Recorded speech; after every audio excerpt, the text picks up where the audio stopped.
همه دوره‌های زندگی سختی‌ها و مشکلات و دغدغه‌های خودشونو دارن. اما برای من نوجوانی تا الان سخت‌ترین دوره زندگیم بوده. دوره‌ای که ریشه خیلی از مشکلات جسمی و روانی که الان دارم بهش برمیگرده و دوره‌ای که بعضی از بدترین تصمیمات زندگیمو توش گرفتم و بعضی از بدترین چیزای زندگیمو توش تجربه کردم. اما خب نوجوانی هم برای هر کس یه جوری میگذره. برای یکی خیلی راحت و برای بعضی هم خیلی سخت. و این میزان سختی بیشتر از همه به رفتار اطرافیان و مخصوصاً خانواده برمیگرده. به خاطر همینم داشتن یه خانواده آگاه و با درک مهمترین چیزیه که یه نوجوان بهش احتیاج داره. اما از بین خانواده‌های ایرانی چند درصدشون این آگاهی رو دارن؟ فکر نمی‌کنم حتی به نصفم برسه. علاوه بر این انقلابی که توی بدن و ذهنمون رخ میده گاهی باعث میشه که ما بزرگترین اشتباهاتمون رو توی نوجوانی انجام بدیم و بدترین انتخابا رو داشته باشیم. درسته که اشتباه کردن جزئی از زندگیه و هیچ کس نمیتونه بدون خطا زندگیشو پیش ببره. ولی برخی از اشتباهات هستن که تاثیر خیلی زیادی روی دوره‌های بعدی زندگی و مخصوصاً جوانی میذارن. پس چه بهتر که از اشتباهات بقیه درس بگیریم و سعی کنیم تکرارشون نکنیم. توی این ویدیو قراره به 8 نکته خیلی مهم اشاره کنیم. 8 نکته که هر نوجوانی باید بدونه و آگاهی ازشون بهش کمک میکنه که نوجوانی راحت‌تری رو پشت سر بذاره و وقتی به دوره جوانی رسید کلی حسرت و اشتباه پشت سرش نداشته باشه. نکته‌هایی که بیشترشون از تجربیات واقعی خودم توی نوجوانی میاد و امیدوارم بهتون کمک کنن که این دوره خیلی سخت و کمی راحت‌تر بگذرونید. نکته اول، هیچ کس تو رو درک نمی‌کنه. چون هیچ کس در واقع قرار نیست که تو رو درک کنه. بعضی از نوجوانا انتظار دارن که بقیه درکشون کنن و باشون اونطور که میخوان رفتار کنن. اما دیگران چیزی که درون ما میگذره رو نمیبینن. چون چیزی که ما داریم تجربه میکنیم رو تجربه نکردن. مخصوصا پدر مادرها که از یه نسل دیگه‌ن و نمیتونن نیازهای ما رو اونطور که باید درک کنن. پس انتظار نداشته باش بدون اینکه حرفی بزنی یا احساساتتو بیان کنی دیگران رفتارشون رو باهات تغییر بدن. اگه چیزی آزارت میده بگو. اگه دوست داری جور دیگه‌ای باهات رفتار بشه بیانش کن. شاید فکر کنی این کارا تأثیری نداره ولی حداقلش اینه که اطرافیانت آگاهی بیشتری نسبت بهت پیدا میکنن. نکته دوم، مسئولیت همه تصمیماتت بر عهده خودته. خیلی از اوقات دیگران توی مهمترین تصمیماتمون نقش زیادی دارن و ما هم چون آگاهی کمی داریم سریع تصمیم میگیریم. اما همیشه اینو یادت باشه. دیگران فقط باید نقش مشاور رو داشته باشن و تصمیم گیرنده نهایی همیشه خودت باشی.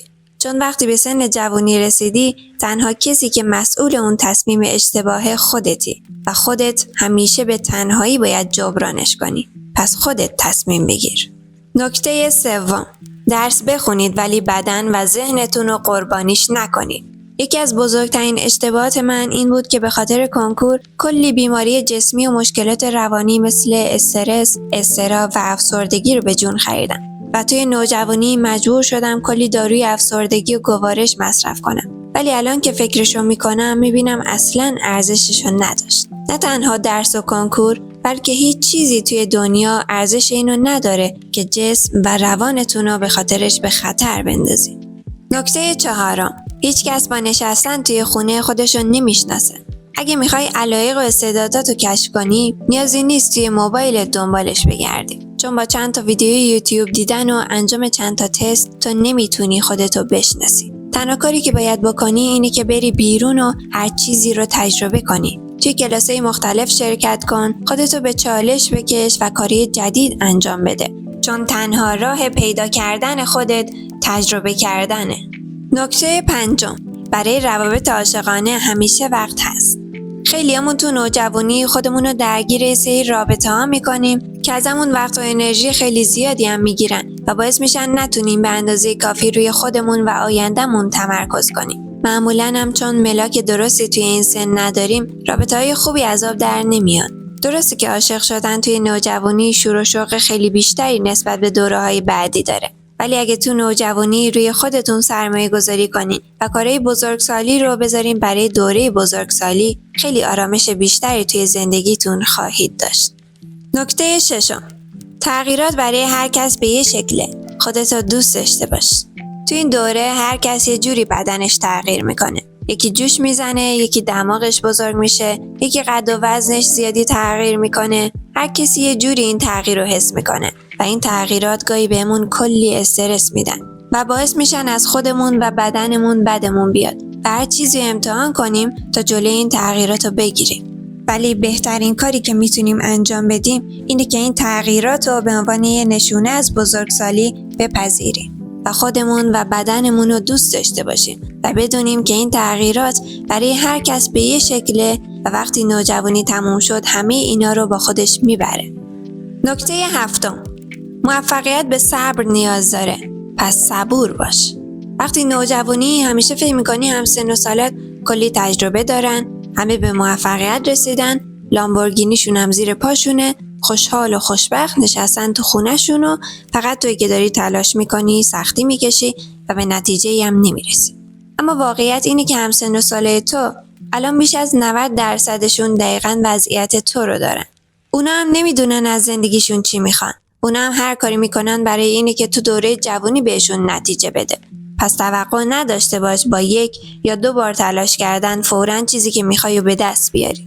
تو توی نوجوانی بهترین کاری که میتونی بکنی اینه که تا میتونی مهارت یاد بگیری و خودتو به یه آدم توانمند تبدیل کنی و انتظار نتایج بزرگی رو توی 1-2 سال نداشته باشی، چون شاید 5 یا 10 سال دیگه قراره چیزی که الان میکاری رو برداشت کنی.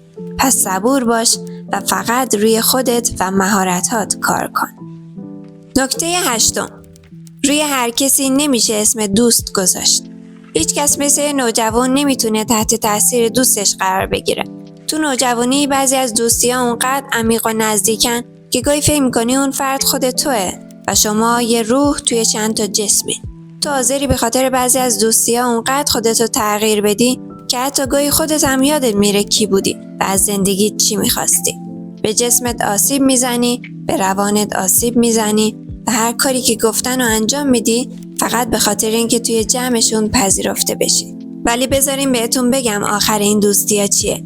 اگه زود راهتون ازشون جدا کنین و برین پی زندگیتون، وقتی جوان‌تر شدین همون آدمایی که یه روزی حاضر بودن جونشون رو براتون بدن تبدیل میشن به بزرگترین دشمنتون توی زندگی، چون چیزایی رو به دست آوردی که اونا نتونستن به دست بیارن و هر کاری میکنن تا زمینت بزنن.